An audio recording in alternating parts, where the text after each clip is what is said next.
पिछले वाले एपिसोड में आप लोगों ने बहुत ज्यादा प्यार दिखाया। इसी वजह से तुम्हारा भाई ने सोचा क्यों ना इसका और एक एपिसोड एक्सप्लेन किया जाए। लोगों के रिएक्शन को मैं देखता हूँ और तुम लोगों को तो सारे लोगों को पता ही है कि मेरा main channel SV Hindi anime hack हो गया था। वो चैनल मुझे वापस नहीं मिला।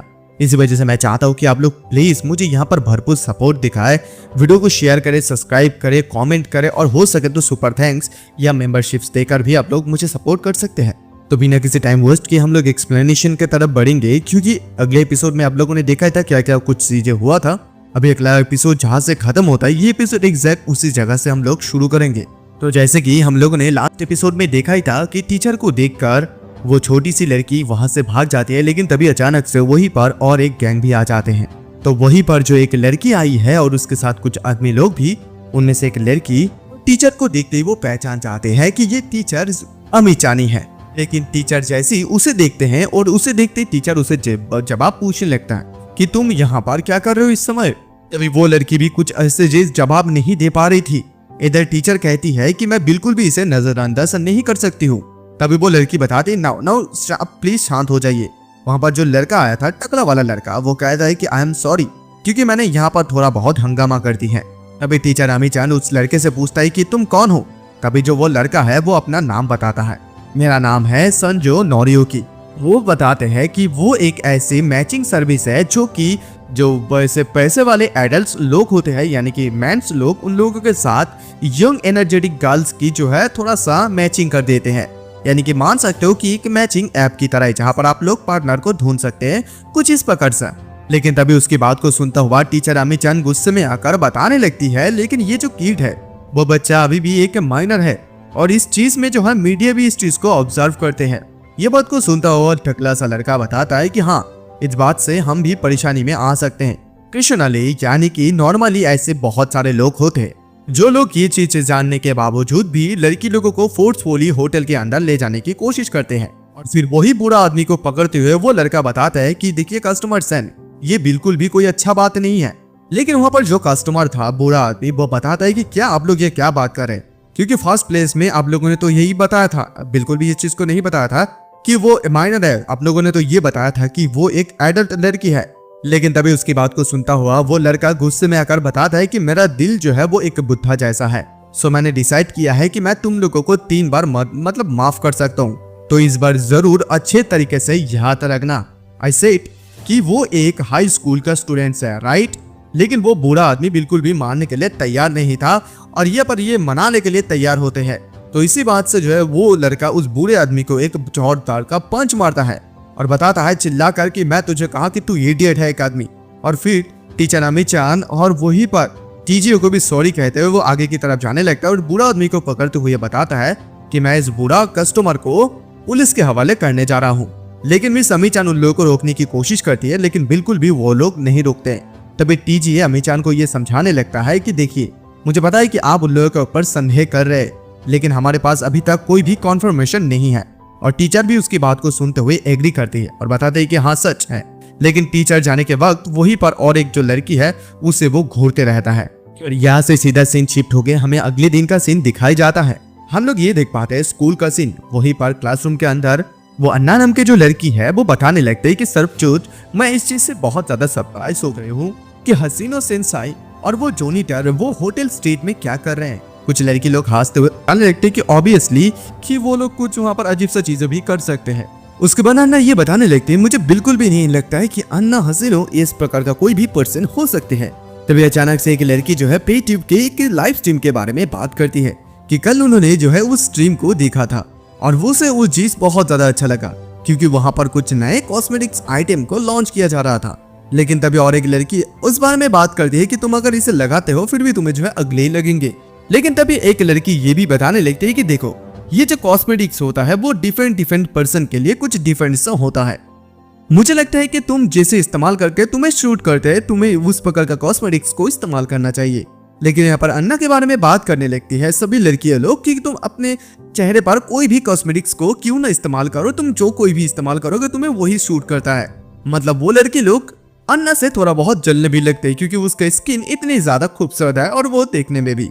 तभी अचानक से हम लोग उसी लाल बाल वाले एक लड़की को देख पाते जो कि उसी लड़की को यानी कि जिस लड़की को हम लोगों ने लास्ट नाइट रात पे स्ट्रीट पे देखा था होटल रूम के, उसी लड़की के पास जाकर बताने लगता है कि तुम्हें क्या अमी चांद ने कांटेक्ट किया है, फोन किया है स्कूल के बाद। और उस लड़की को तो वो धमका भी देते हैं कि उसे जो है अननेसेसरी कोई भी बातें बिल्कुल भी मत बताना। और वो लड़की तो एकदम से डरने लगती है और फिर वो जो लड़की है वो उस लड़की को गुस्सा दिखाते हुए वहां से निकल जाते हैं। खैर उसके बाद यहाँ पर टिफिन पीरियड का समय आ जाता है। स्कूल में घंटियां बजने लगते हैं। हम लोग देख पाते हैं टीजी अपनी क्लीनिंग चीजों को लेकर वो क्लीन करने के लिए जाते हैं और जाने के वक्त वो मन ही मन यही सोचता है क्योंकि लंच ब्रेक में हॉल में बहुत सारे अभी लोग होंगे, इसी वजह से वो सोच रहा था कि क्लासरूम के बाहर में वो अभी क्लीन करेगा। तभी वो एक जगह पर आ जाते हैं। वो आते ही सोचता है मैं अभी इसी जगह से शुरू करूंगा, लेकिन तभी अचानक से उसे कुछ शोर सुनाई देता है। अचानक से बाथरूम के अंदर से उसे कुछ आवाजें आने लगता है कि जल्दी से अभी निकल। वो चुपके से इस बात को सुनने लगता है कि आखिरकार वहां पर क्या बातें हो रहा है। कुछ लड़की लोगों की उसे आवाज सुनाई देती है। वो अपनी चीज को बाहर ही छोड़कर वो अंदर की तरफ चुपके से घुस जाते हैं और अंदर घुसते ही देख पाते हैं कि बहुत सारे लड़की लोग उसी लड़की को धमकाने लगती है। वही इस जगह पर वो लाल बाले वाली जो लड़की है वो उस चश्मे पहनने वाली छोटी सी लड़की को धमकाने लगती है, बताती है कि मुझे पैसों की जरूरत है और उसे इस बात का भी ब्लेम लगाता है कि तेरी वजह से जो है तू पकड़े गया क्योंकि तू जो उस होटल रूम के सामने यहाँ पर हड़बड़ी कर रही थी। लेकिन तभी वो चश्मे पहनने वाली लड़की बताने लगती है लेकिन मैंने कभी भी होटल जाने के बारे में सोचा तक भी नहीं। लेकिन तभी वो लाल वाल वाली लड़की उसे धमका कर बताने लगती है कि कस्टमर जो चाहती थी क्या तो वो नहीं दे सकती थी। तभी वो चश्मे पहनने वाली लड़की बताने लगती कि आप जो अभी मुझे ये बात कर रहे हैं क्या ये सचमुच इतनी ज्यादा अच्छे हैं। और वो लड़की आंख दिखाकर बातें करती है तो इसी वजह से ये लाल वाले लड़की उसे धमकाने लगती है, बताती है तू ये आंखें किसको दिखा रहा है। और फिर वो ये भी बात बताता है कि ये जो बिजनेस है ये एरिका और तुमने मिलकर इसे शुरू किया था। अगर तुम्हें कुछ कहना ही है तुम अपने आप को इस बारे में बात करो। और मैं इस जगह पर इसी वजह से हूँ क्योंकि तुम बहुत ही ज्यादा गुस्से में हो और तुमने जो है मेडिटेट करने के बारे में भी बात किया था। लेकिन वो लड़की चिल्लाते हुए चश्मा पहनने वाली लड़की बताने लगती है कि मैं ये बिलीव ही नहीं कर पा रहा तो लेकिन ये कुछ चीजें भी होंगे क्योंकि यहाँ पर कुसुमोटो सान जो है वो यहाँ पर आ जाएंगे। वो लड़की तो बातें करने के दौरान यहाँ पर थर थर कांपने भी लगती है, लेकिन ये लाल बाल वाली लड़की उसे और भी ज्यादा धमकाते हैं और बताने लगते हैं कि मुझे बिल्कुल भी ऐसे अनप्रोफेशनल लोग बिल्कुल भी पसंद नहीं है क्योंकि तुमने जो काम शुरू किया था अगर तुम उसे फिनिश नहीं कर पाते हो तो फिर तुमने शुरू किया क्यों, मुझे बहुत ज्यादा इससे नफरत है। और तभी एक लड़की तो चिल्लाते हुए ये भी बताने लगते हैं कि अन्ना बिल्कुल भी मर्सीलेस है, यानी कि वो बिल्कुल भी दया नहीं दिखाते हैं। लेकिन तभी अन्ना इसी लड़की को यानी कि जिस लड़की का नाम है सोमा उसे बताने लगती है कि देखो सोमा तुम्हारा काम ये है कि तुम स्टूपिड रिच एडल्ट को पटाकर उनसे पैसा लेकर आना और उसके बाद का काम मेरा है कि उस कस्टमर को धमकाना मेरा काम है कि उसने एक जो है माइनर के साथ खिलवाड़ करने की कोशिश की है तो इसी वजह से मैं उसे ब्लैकमेल करूंगा। और अगर मैं दूसरी शब्द में बताऊं तो फिर हम दोनों का ही काम है प्रोफेशनल तरीके से। तो फिर तुम्हारा जो जॉब है यानी कि तुम्हारा जो पार्ट है वो तुम्हें प्रोफेशनली निभाने की जरूरत है, समझ में आई। वो लड़की तो हाँ कहती है लेकिन फिर भी उसके मन में बहुत ज्यादा डर रहती है। लेकिन ये लड़की इसकी बात को सुनते हुए तो एक अजीब सा मुस्कुराता है और फिर कहता है चलो अभी और एक काम बचा हुआ है। वो एक पाइप लेता है, जिस पाइप में पानी आते हैं उसी पाइप को लेते हैं और कहता है कि अभी चलो इसे हम लोग थोड़ा सा फिनिश करते हैं। और कहते हुए उस लड़की के ऊपर पानी छिड़क देता है। वो लड़की चीखती है और उसकी पूरी शरीर एकदम से भीग जाती है। तो अन्ना इस लड़की को समझाने लगता है कि एरिका क्या ये कुछ ज्यादा ही नहीं हो रहा है। तो इस लाल बाल वाली लड़की का नाम है एरिका। तभी एरिका उसे ये समझाने लगती है कि ये कुछ ज्यादा बिल्कुल भी नहीं हो रहा है क्योंकि अगर उसे ठंड लग जाए तो फिर वो जल्दी से जल्दी स्कूल से निकल जाएंगी और फिर मिस अमी-चान के साथ वो बिल्कुल भी कांटेक्ट नहीं कर पाएंगे। और तभी हम लोग ये देख पाते हैं कि टीजी अचानक से आते ही उन लोगों को मोबाइल फोन को दिखाने लगता है क्योंकि अभी तक उन लोगों ने जो कुछ भी काम किया था टीजी इन सारे चीजों को अपनी मोबाइल फोन पे रिकॉर्ड किए थे, वो भी वॉइस के साथ और वीडियो भी। और वो बता देते हैं इन लोगों को मैंने सारा का सारा चीज को रिकॉर्ड कर ली है और मैं इन सारे चीजों को जो स्कूल को सबमिट करूंगा। लड़की लोग तो उससे देखते हैरान हो जाता है। फिर एक लड़की एरिका चिल्लाते हुए बताने लगती है कि हे तुम्हारा इतने हिम्मत कैसे हुआ कि तुम लड़की की रेस्ट रूम पे आते हो, क्या तुम्हें शर्म नहीं है। उससे बहुत ज्यादा गालियां भी देते हैं। तभी अचानक से पता नहीं क्या होता है लेकिन टीजी भी चिल्लाता हुआ कहता है कि क्या मेरा शर्म, मैं यहाँ पर लड़की के रूम पे आया हूँ तो इसी वजह से मेरा कोई शर्म नहीं है, लेकिन अभी राइट नाउ मैं एक गर्ल्स बाथरूम पे हूँ और मैं एक प्रोफेशनल हूँ। तो उसके बाद हम लोग ये देख पाते हैं कि एरिक तो टीजे के ऊपर बहुत ज्यादा गुस्से में आ जाता है, लेकिन अन्ना उसे ये सलाह देती है कि हम लोगों को यहाँ से भागना ही बेहतर होगा। लेकिन एरिक इस बात से बिल्कुल भी खुश नहीं थे। एरिक जाने के वक्त भी उसे बताने लगता है तुम्हें इसके ऊपर नजर रखने की जरूरत है और टीजीए इधर अपनी कैप को वो सही करता है। लेकिन तभी वो लड़की जब कुछ चिल्लाकर कुछ कहने वाले होते उसे टीजीए समझा देता है कि देखो तुम्हें पता है कि तुमने यहाँ पर क्या कांड किया है, तो बेहतर होगा कि तुम चिल्लाओगे नहीं। और तभी अचानक से एक लड़की कहती है कि अन्ना के पास अभी भी याकुजा का बैकिंग है, यानी कि अन्ना को अभी भी याकुजा बैकिंग कर रहे हैं। इस बात को सुनता हुआ टीजीए मन ही मन सोचता है कि क्या याकुजा, क्या इस कंट्री में अभी भी स्टिल याकुजा है। तभी यहाँ से जैसे सीन शिफ्ट होता है हमें एक सर्टेन जगह की सीन दिखाया जाता है, जो कि वो ही यमादा क्लीनर का। वहीं पर एक चश्मा पहनने वाला एक आदमी को देख पाते हैं, जो कि यमादा ग्रुप लीडर है, प्रेसिडेंट भी कह सकते हैं यमादा क्लीनर का यमादा। वो बताने लगता है कि आजकल क्या याकुजा भी बॉडीगार्ड होने लगे सेलिब्रिटी का। Well that's fine. देखो पहले बता देता हूँ कि यहाँ पर जो कॉन्वर्सेशन होता है इस आदमी के साथ, मुझे खास कुछ चीजों के बारे में पता नहीं चलता है कि किस विषय के बारे में ये लोग आखिरकार बातें कर रहे हैं। तो तभी वो चश्मा पहनने वाला आदमी यानी कि यमादा बताने लगता है कि ये हाल में ये चीज बहुत ज्यादा पॉपुलर हो गया है। और तुम जानते हो इस एक्सपोजिंग के बारे में, पुराने दिनों में हम लोग ढक्कन लगाना बहुत अच्छे तरीके से जानते थे, लेकिन आजकल के दिन में ये बिल्कुल भी नामुमकिन जैसा हो गया है। मतलब आजकल के दिन में इंफॉर्मेशन पाना बहुत ही ज्यादा आसान हो गया है और इसे स्प्रेड करना भी बहुत ज्यादा आसान हो गया है। अगर सचमुच याकुजा ऐसी पे ट्यूब में इन्वॉल्व हो गए हैं तो फिर मुझे नहीं लगता है कि ये जो पे ट्यूबर है वो ऑलरेडी समुद्र के किनारे तक पहुंच गए हैं। Before we notice that Japan बहुत ही ज्यादा शांतिपूर्ण जगह हो गए है। वो हंसने लगता है, लेकिन उसके हाथ की हंसी को सुनते हुए वहां पर उसके बक्स में जो आदमी बैठा हुआ है वो बताने लग रहा है कि आपका जो ये हादसी है ये बहुत ज्यादा ये सिंबल करता है कि पीस। आपके जैसा रिस्पेक्टेड आदमी ऐसा बात कर रहा है तो मुझे मानना ही चाहिए। तभी अचानक से वो यमादा बताने लगता है कि हम लोग ऑलरेडी रिस्पेक्टेड कंपनी है, तो मुझे नहीं लगता है कि कोई भी अभी याकुजा इस ट्रेडिशनल को फॉलो करेगा।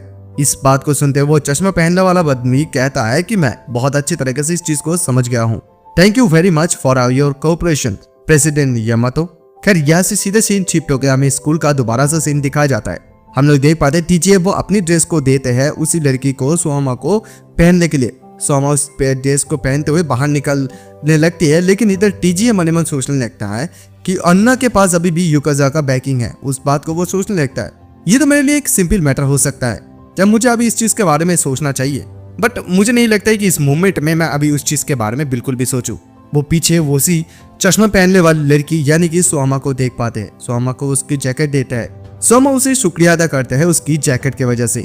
टीजे बताता है कि कोई चिंता नहीं, तुम उसे पहन सकते हो।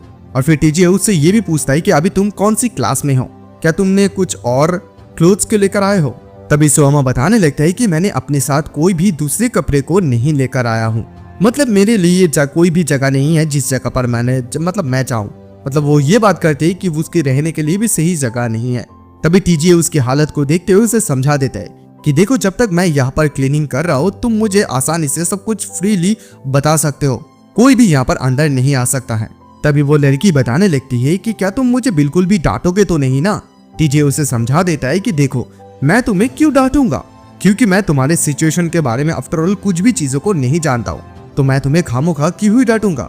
तो सोमा बताने लगते हैं कि आपने तो मुझे उस आदमी के साथ उसी स्ट्रीट पर देखा था, है ना, उस बुरे आदमी के साथ। टीजे बता देता है कि देखो मेरे पास कोई भी ऐसा रीजन नहीं है जिस रीजन की वजह से मैं तुम्हारे ऊपर गुस्सा करूं, और मुझे ऐसे कॉम्पनसेटेड डेटिंग के बारे में बिल्कुल भी खास कुछ नॉलेज नहीं है।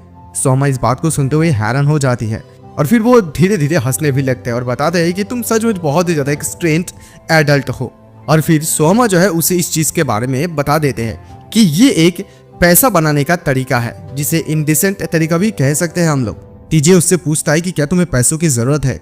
तभी वो सोमा उसे बता देते कि विल गेस अगर करूँ तो मैं सचमुच मुझे बहुत ज्यादा पैसों की जरूरत है। वो भी ये भी बता देता है कि अब तक वो सिर्फ डेट करके पैसा कमा रहा था, लेकिन उसने कभी भी ये नहीं सोचा था कि इस प्रकार का कोई ट्रैप भी उसके सामने आ सकते हैं। इस बात को सुनता हुआ टीचे उसे बताता है कि चलो अभी मैं तुम्हारे बातों को सुनने में बहुत ज्यादा उत्सुक हो रहा हूँ, मतलब खुशी हो रहा हूँ। मुझे तुम अभी बता सकते हो, मैं तुम्हारी बात को बहुत ज्यादा अच्छी तरीके से सुनूंगा और मुझे इस डेटिंग ऐप के बारे में भी बताओ कि ये डेट कैसे किस प्रकार का होता है। तभी उसे सोमा समझा देती है कि देखिए ये तो आपका बिल्कुल भी एक जेनिटर का काम नहीं होता है। तभी टीजे उसे कहता है कि देखो सेफ्टी और स्वच्छता ये दोनों ही मेरा ही काम है। मेरा काम ये है कि मैं इस पूरी स्कूल बिल्डिंग को एकदम सैनिटरी रखूं, मतलब पूरा साफ सफाई रखूं। और वो ये भी बताता है कि जैसे कोई ऐसे वातावरण है जिसे धोना बहुत ही ज्यादा मुश्किल है, यहाँ तक कि मैं उस वातावरण को भी ठीक कर सकता हूँ। और इस बात को सुनते हुए वो लड़की एकदम उसके अंदर एक जोश भरी आती है, उसका थोड़ा साहस मिलने लगता है और फिर वो जोर से एक सांस लेकर बताता है, मैं एक आर्ट क्लब की मेंबर हूँ। और वो ये भी बता देता है कि वो ग्रेजुएशन के बाद वो ब्यूटी स्कूल पर भी जाना चाहते हैं, लेकिन ये ब्यूटी स्कूल बहुत ही ज्यादा एक्सपेंसिव है। लेकिन उसके जैसा एक साधारण सा लड़की यानी जिस फैमिली का उसके स्कूल का फी डालना भी बहुत ज्यादा मुश्किल हो जाता है, वो लोग कैसे वहां पर जा सकते हैं। और उसकी जो मॉम डैड है यानी कि उसके जो पेरेंट्स है वो भी बहुत ज्यादा ऑब्सेस्ड है। इसी वजह से उसके पास सिर्फ एक ही तरीका है कि वो अकेले खुद ही कमाए और फिर वो वहां पर वो जा सकते हैं। और जैसे टीजे उसकी बात को सुनते वो उसकी बात की बहुत ज्यादा तारीफ करते हैं। और जैसे वो तारीफ करते हैं सोमस एकदम शौक में आ जाते हैं। टीजे उसे कहता है, जब से मैं पैदा हुआ था तब से मेरे पेरेंट्स ने मुझे जो कुछ भी कहा था मैंने वही किया। मैंने अपने किताबों के बारे में भी कोई भी डिसीजन अपने बारे में खुद नहीं लिया था। मतलब उसने ये भी कहता है टीजे कि मैंने अपने लाइफ में कुछ भी नहीं उखाड़ पाया। तुम जो कोई भी काम कर रहे हो, जो कोई भी तुम्हारा गोल है वो सही है, लेकिन तुम्हारा तरीका अलग है। तुम अपनी गोल को वो सेट रखो, लेकिन तुम जस्ट अपनी मेथड को चेंज कर दो। ये बात सुनते वो लड़की भी उसके हाँ में हाँ मिलाकर उसे शुक्रिया अदा करता है कि उसने उसे एक सही रास्ता के बारे में बात किया है। लेकिन वो ये भी कहते हैं, लेकिन आखिरकार मुझे क्या करने की जरूरत है। और वो ये भी बताता है कि अगर वो ऐसे कॉम्पेंसेट डेटिंग करना बंद भी कर देता है, ये जो कुसामोतो है उसका जो है योकाजा का बैकिंग है। और ऐसी सिचुएशन पे अगर वो ये भी बात करे कि वो यहाँ से क्विट करना चाहते हैं, तो फिर उसके साथ कुछ भी अजीबोगरीब चीजें हो सकते हैं। टीजे इस बात को सुनते हुए गुस्से में आ जाती है और फिर ये भी बताता है, क्या तुम मुझे क्या एक्सप्लेनेशन दे सकते हो ये कॉम्पनसेटिंग डेटिंग के बारे में। तो यहाँ से सीधा सीन शिफ्ट होकर हम लोग उसी जेनिटर को रूम को देख पाते हैं। टीचर को रूम के वहीं पर हम लोग टीचर अम्मी-चान को देख पाते हैं। टीचर अम्मी-चान वहीं पर आ जाते हैं, उसके साथ कुछ बातों के बारे में बात करते हैं और अम्मी-चान को जो है टीचर उसी काइंड ऑफ सिचुएशन के बारे में सब कुछ चीजें बता देते हैं। और मैडम भी टीचर भी इस चीज को सुनते हुए बहुत ज्यादा घबराई जाती है। और फिर टीचर उसकी बात को सुनते हुए उससे माफी भी मांगते हैं, क्योंकि उसी की वजह से शायद उसे लग रहा था टीजे ऐसे मुसीबत में पड़ गए हैं। और वो ये भी बताती है कि मुझे जो है सोमा-सान के साथ बात करने की जरूरत थी। तो टीजे तभी उसे बताने लगती कि तुम प्लीज ऐसा बात बिल्कुल भी मत करो और चिंता बिल्कुल भी मत करो, क्योंकि कभी कभी ऐसा सिचुएशन भी आ जाता है कि क्लासरूम के किसी लोगों के साथ हम लोग इस चीज के बारे में बात नहीं कर सकते हैं, लेकिन जो कोई भी क्लासरूम के साथ रिलेटेड नहीं है उसके साथ हम लोग इस चीज को बात कर सकते हैं। और मिस इस बात को सुनते हुए बताती कि हाँ तुम जो कह रहे हो वो सही कह रहे हो। और फिर वो बताते भी लगती कि क्या सोमा-सान ने अभी अपना सिचुएशन और एक्शन से क्या रिफ्लेक्टिंग के बारे में सोच रहे थे। तभी टीचर बताते ही कि हाँ वो अभी एक पार्ट टाइम जॉब के बारे में बात कर रहे थे, यानी कि वो पार्ट टाइम अभी एक जॉब ढूंढ लेंगे। इस बात को सुनते हुए मिस बहुत ज्यादा खुश हो जाती है, बताते हैं कि थैंक गॉड कि अभी ऐसा भी कर रहे हैं। लेकिन टीजे उसे और एक बात भी बताता है, अभी सबसे ज्यादा प्रॉब्लम ये है कि जो कुसामोतो है उसकी बिजनेस, अगर हम लोग उसे अकेले ऐसे छोड़ देते हैं कि वो कभी न कभी और वो मतलब दूसरा एक विक्टिम को पकड़ लेंगे। मिस भी उस बात को सुनते हुए सोचने लगती है कि हाँ ये तो वो सही बात कर रहे हैं। टीजे ये भी बताता है कि क्या तुमने कुसामोतो को बताया था तुम्हारे साथ बातें करने के लिए, तुम्हें आफ्टर स्कूल के बाद उसके साथ बात करने के बारे में भी बात करनी चाहिए थी। मिस बताते हैं कि हाँ मैंने उसे बुलाया था, मैंने उसे बहुत बार कोशिश की फोन करके मेरे पास बुलाने के लिए, मैं उससे डिटेल पूछ नहीं रहा था कि मैं डायरेक्टली उसके पास से उसके डिटेल्स लूं, लेकिन हर वक्त वो बहाना बनाने की कोशिश कर रहा है। तो टीजे भी उसकी बात को सुनते हुए समझ जाते हैं कि वो हर वक्त बात को टालने की कोशिश कर रहा है, यानी कि वो मिस को अवॉइडिंग कर रहा है ताकि उसे कोई भी जवाब मिस को ना देना पड़े। लेकिन टीजे वहां पर और एक बात को भी क्लियर करके बता देते हैं कि अगर हम लोग कुसामोतो को भी छोड़ देते हैं मतलब वो भी ठीक हो जाता है, लेकिन यहाँ पर उसकी जगह पर कोई दूसरे स्टूडेंट्स आके बैठ जाएंगे। ये एक बक की ऑर्गन की तरह, मतलब बक्स के जो शरीर होता है उन लोगों की तरह है, तुम जितना भी तोड़ो वो पैदा ही होता रहता है। मतलब इसका मतलब ये होता है कि तुम उन लोगों के कितने भी ज्यादा लिम्स को क्यों ना तोड़ दो, वो लोग मूव करना अपना कंटिन्यू रखेंगे। और इन लोगों को रोकने के लिए सबसे ज्यादा बढ़िया तरीका ये है कि उन लोगों के जो बॉस है उसे ही उन लोगों को खत्म करना होगा, मतलब जहां से ये चीज प्रोड्यूस होता है उसी चीज को। तभी यहाँ पर टीचर भी उसे ये सलाह देते हैं कि अगर हम लोग उस ऑर्गेनाइजेशन के ऊपर अगर प्रेशर डालेंगे तो फिर हम लोगों का जो काम है वो थोड़ा सा स्पीड में हो सकता है। लेकिन तभी टीचर कहता है कि अगर मैं इस चीज के बारे में सोचूं तो फिर ये जो मैचिंग है इस किस प्रकार से काम करते हैं। मिस बता देते हैं कि मुझे लगता है कि वो लोग कोई अंडरग्राउंड वेबसाइट को मैचिंग के लिए इस्तेमाल करते हैं। इस बात को सुनता हुआ टीचर कहती है क्या, और तभी टीचर वहां पर एक वेबसाइट को खोलते हुए दिखाता है कि मुझे लगता है कि वो लोग इसी अंडरग्राउंड वेबसाइट को इस्तेमाल करते हैं मैचिंग करने के लिए। और उस वेबसाइट को हम लोग देख पाते हैं और एक आदमी के हाथ में तभी सीन शिफ्ट होकर वहां पर जैसे आदमी देख रहा था एक लड़की आकर बताता है कि हाय मिस्टर, आपको देखकर तो बहुत ज्यादा डिफरेंट लग रहा है, और सचमुच आप मेरे टाइप के हैं। तभी वो लड़का यानी कि वो आदमी उसे बताता है कि तुम्हें बेहतर आदमी कौन होता है ये आज जरूर पता चल जाएगा, और मैं तुम्हें आज जरूर से एक सबक सिखाऊंगा कि एडल्ट आदमी के साथ डेटिंग क्या होता है। और वो लड़की को तो भला वाला लड़की को कुछ समझ में नहीं आ रहा था। वो कहती है कि हाँ, ये आपका साउंड तो बहुत ज्यादा मजेदार लग रहे हैं और मुझे इस प्रकार से जगह जाना बहुत ज्यादा ऑनेस्टली बहुत ज्यादा मजेदार लगता है। लेकिन इस लड़की को तो बिल्कुल भी इस चीज के बारे में पता नहीं था कि आखिरकार उसके साथ क्या ही होने वाला है। ये लड़की सचमुच बहुत ज्यादा लापरवाह है। ये आदमी मनी मन तो बहुत ज्यादा खुश होने लगते हैं कि आजकल के जमाने के बच्चे लोग कितने ज्यादा स्टूपिड होते हैं। घर उसके बाद सीन शिफ्ट होता है, हमें और एक घर का सीन दिखाया जाता है, यानी कि एक होटल रूम का। हम लोग देख पाते हैं कि वहां पर एक आदमी नहा रहा था। जब इस आदमी का पीछे की तरफ से हिस्सा को दिखाया जाता है तभी हम लोग देख पाते हैं कि उस आदमी की पीठ में एक बड़ा सा ड्रैगन का टैटू है, और ये इंडिकेट करता है कि ये आदमी और कोई नहीं बल्कि ये आदमी याकुजा है। तभी अचानक से वो लड़का आदमी का जब नहाना हो जाता है वो कहता है कि तुम क्या सोच रहे हो एक लड़की को, और वो ये भी कहता है कि ये क्या होटल रूम फैंसी नहीं है, मतलब बहुत अच्छे नहीं है।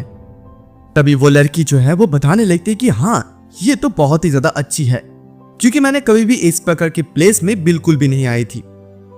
और फिर वो आदमी वहां पर उससे जो है मेनू के बारे में भी बात करता है, यानी कि इस जगह के होटल के जो मेनू है फूड खाना वो के बारे में तारीफ करता है, और वो ये भी बताता है कि बहुत ज्यादा अच्छे होता है सर्विस भी।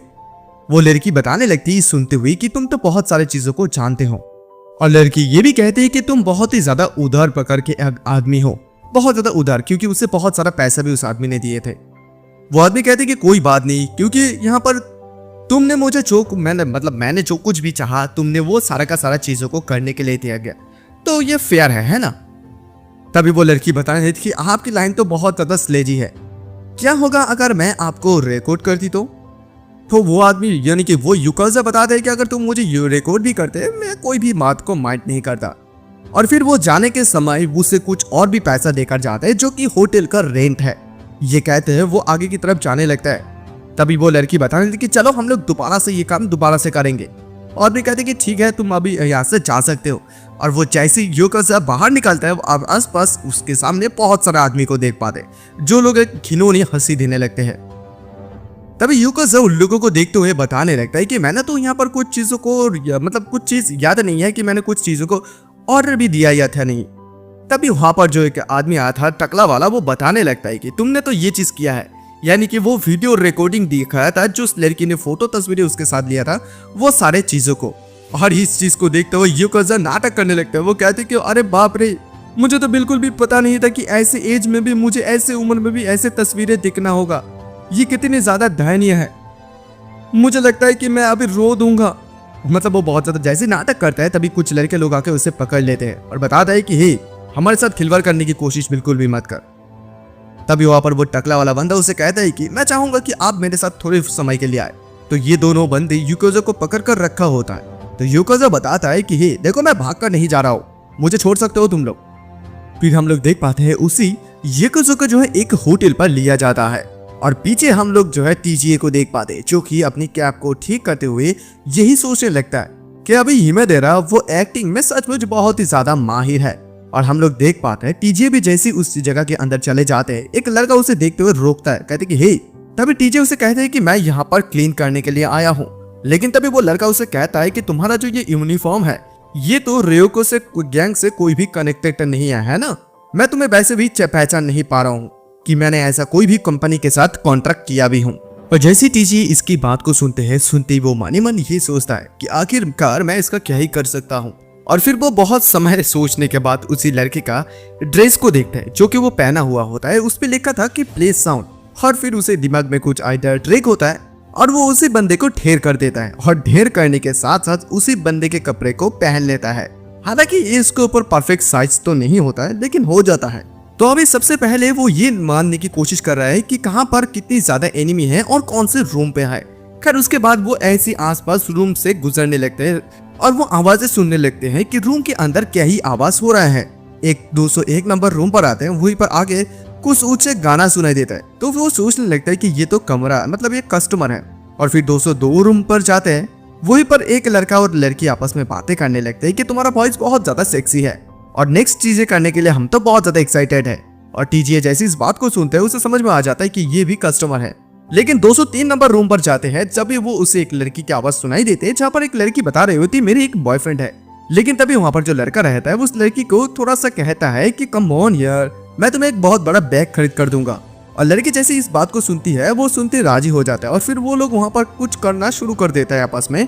और टीजे को इतने समझ में आ जाता है कि ये भी कस्टमर है। लेकिन तभी अचानक से उसे वही लड़की चश्मा पहनने वाली सोमा उसे दिखाई देते हैं और जैसे वो देखते हैं देखते छुपके से उसे देखने लगती है कि वो आखिरकार इस जगह पर क्या ही कर रहे हैं। लेकिन तभी अचानक से नेक्स्ट टाइम ही उसके बगल में एक आदमी आ जाता है। आकर कहते कि हे यू, तुम वहां पर क्या कर रहे हो, क्या तुम 1 मिनट मेरे पास आ सकते हो। तभी यहाँ पर टीजे तो उसकी बात को थोड़ा सा नजरअंदाज करने लगता है। लेकिन यहाँ पर जो आदमी उसे बुला रहा था चश्मा पहनने वाला, वो आदमी उसे देखते ही सोचने लगता है कि ये लड़का काफी स्ट्रॉन्ग लग रहा था। और दूसरी साइड हम लोग इधर उसी योकोजो को देख पाते हैं जो कि इन सारे आदमियों के साथ यहाँ पर आए थे। तो वहीं पर वो लोग उस योकोजा से पूछने लगता है कि तुम अभी कितनी ज्यादा पैसा यहाँ पर देना चाहते हो। लेकिन वो योकोजा उसे बताने लगता है उन लोगों को कि देखो मैंने तुम लोगों को बता दिया है कि मेरे पास ज्यादा पैसा बिल्कुल भी नहीं है। और ये बात सुनते ही तो वहां पर वो कमीने लोग बहुत ज्यादा गुस्से में आ जाता है। गुस्से में उसे गालियां भी देने लगते हैं। लेकिन वहीं पर एरिक नामक जो लड़की होती है वो कहती है कि तुमने इतनी ज्यादा घिनौना काम किया है और घिनौना काम करने के बाद तुम्हें ये मैं बिल्कुल भी पता नहीं कि यहाँ से कैसे निकलना है ना, तुम सचमुच एक रियल एडियट हो। वो लड़के उसे गुस्सा दिखाने लगते हैं। वो लोग आपस में इधर बातें करने लगते हैं। तभी अचानक से सोमा वहां पर आ जाती है। वो आती कहती कि और जैसे वो सभी लोग उसे देखते हैं एरिक उसे चक्कर बताने लगते हैं कि तुम इस जगह पर क्या कर रही हो, आफ्टर ऑल तुम्हें तो पैसा कमाना ही है ना, तुम्हें पैसा क्या नहीं कमाना है। तभी अचानक से सोमा बताने की नहीं, मैं इस जगह पर डायरेक्टली आया हूँ किस बारे में बात करने के लिए, मैं यहाँ से जाना चाहती हूँ। और जैसे ये बात सुनते हैं अचानक से एरिक उसी सोमा को एक बहुत ज्यादा जोरदार का थप्पड़ मार देती है और बहुत ज्यादा उल्टा सीधा गालियां भी देने लगती है। और उसे ये भी बताने लगते हैं कि तुम इस जगह पर ये मत सोचकर बिल्कुल भी मत आना कि तुम यहाँ पर सिर्फ अकेले हो जो कि एक नॉर्मल लाइफ जीना चाहते हैं। तभी अचानक से उसी को एक लड़का पकड़ लेते हैं और जैसे उसे पकड़ लेते हैं एरिक इधर बताने लगते हैं कि अभी मैं इसे दिखाऊंगी कैसे बात को मनाना चाहती है। मैं अभी उसे अच्छी तरीके से ट्रेनिंग दूंगी ताकि वो मेरी बात को ध्यान से सीखे। और अगर ऐसी ही बात है तो फिर हमें जो है पनिशमेंट से जो है इसी बात को शुरू करने की जरूरत है। और इधर एक लड़का तो सोमा को पकड़ कर रखी होती है और सोमा चिल्लाने लगती है कि नहीं मुझे छोड़ दो, प्लीज मुझे छोड़ दो। और तभी यहाँ पर जो ये टकला वाला लड़का होता है वो उस योकोजो को बताने लगता है कि तुम उन लोगों की बातों के ऊपर ज्यादा ध्यान मत दो। और बॉस ने मुझे ये ऑर्डर दिया कि मैं बिल्कुल भी फाइट नहीं करूं। लेकिन मतलब ये योकोजो कहता है कि बॉस ने मुझे ये बताया था, लेकिन ये कुछ ज्यादा ही हो रहा है। यहाँ तक कि अगर कोई यहाँ पर बाहर के आदमी होता फिर भी वो भी इस चीज को देखकर नजरअंदाज बिल्कुल भी नहीं कर सकता इस सिचुएशन को देखते हुए। और वो टकला वाला बंदी जो होता है वो बंदा वो योकोजो की बात को सुनते हुए हंसने लगता है। उसे मजाक लग रहा था कि योकोजो को हल्के में ले रहा था। और इधर दूसरी साइड हम सोमा को देख पाते हैं जो कि उस लड़के ने उसको पकड़ कर रखा होता है। सोमा कहते हैं कि प्लीज मुझे छोड़ दो छोड़ दो। तभी वहां पर योकोजो जाके उस लड़के के मुंह पे एकदम जोर से मारता है कि वो लड़का धड़ाम से नीचे गिर जाता है। सभी लोग इस चीज को देखते हुए एकदम से हैरान हो जाते हैं। और योकोजो सोमा से पूछते हैं कि मिस क्या आप ठीक है। तभी सोमा बताते हैं कि थैंक यू वेरी मच। और तभी ये टकला सा वाला बंदा लड़का कहता है कि तूने मुझे पैसा देने से भी इनकार कर दिया और अभी तूने मेरा आदमियों को भी मारा, ये 2 बार हुआ है। देख मेरा दिल बहुत ज्यादा बड़ा है, मेरा दिल एक बुद्धा जैसा है, तो इसी वजह से मैं तुझे फ्रैंकली लास्ट टाइम पूछ रहा हूँ, तू यहाँ से पैसा दे मुझे और यहाँ से वापस निकल जा। और जैसे वो ये बात करते हैं योकोजो उसे एक सिक्का फेंक कर मारता है और कहता है कि ये रहा तेरा पैसा, तो जो चाहता था। ये एक ऐसा पैसा है जिस पैसे से एक बच्चे का दिल तो भर ही जाता। और इसी चीज को देखते हुए इस लड़के को बिल्कुल भी ये सहन नहीं होता है। उसे बहुत ज्यादा ये अपमान लग रहा था। वो चिल्लाता है और कहता है कि कमीना तू मेरे साथ मजाक कर रहा है क्या। और दूसरी साइड हम लोग इधर टीजीओ और उसे चश्मा पहनने वाले बंदे को देख पाते हैं। और वो चश्मा पहनने वाला बंदा कहता है कि क्या तू रोयोको ग्रुप से है। टीजीओ कहते हैं कि तुम्हारा मतलब क्या है। और वो चश्मा पहनने वाला बंदा कहता है कि देख देख तू बातचीत करके बिल्कुल भी इस जगह से बच नहीं सकता है, मैं तुझे देख कर ही बता सकता हूँ। और मुझे तो इस बारे में बिल्कुल भी पता नहीं कि कब यहाँ पर इतनी ज्यादा एक स्ट्रॉन्ग बंदा आ गया है। और वो अपनी देगर को चाकू को भी बाहर निकलता है और फिर बताता है कि चल अभी तुझे जो चूस से छुटकारा पाने का समय आ गया है और वैसे भी आफ्टरऑल ये मेरा जॉब ही है।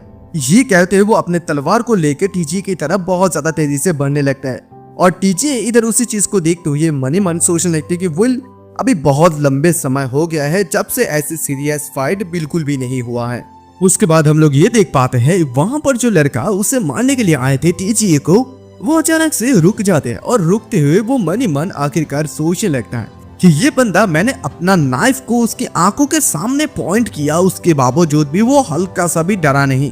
मतलब वो समझ पा रहे कि ये लड़का कितनी ज्यादा खतरनाक हो सकते हैं। यहाँ तक कि अगर कोई ऑर्डिनरी पर्सन होता तो उसके जो मसल्स होता है शरीर में वो रिफ्लेक्ट करता, लेकिन इसका शरीर में जो मसल्स है वो बिल्कुल भी रिफ्लेक्ट नहीं करा।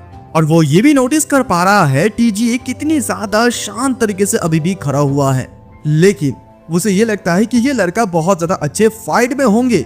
लेकिन वो जो है उसकी नाइफ के बारे में भी तारीफ करता है कि उसकी नाइफ भी इतनी ज्यादा आसान नहीं है, वो भी बहुत आसानी से किसी को भी मार सकता है। इससे कोई भी फर्क नहीं पड़ता है कि वो कितनी ज्यादा ट्रेनिंग किया है, अगर एक नाइफ कट देता है तो फिर वो आखिरकार फ्रीज तो हो ही जाता।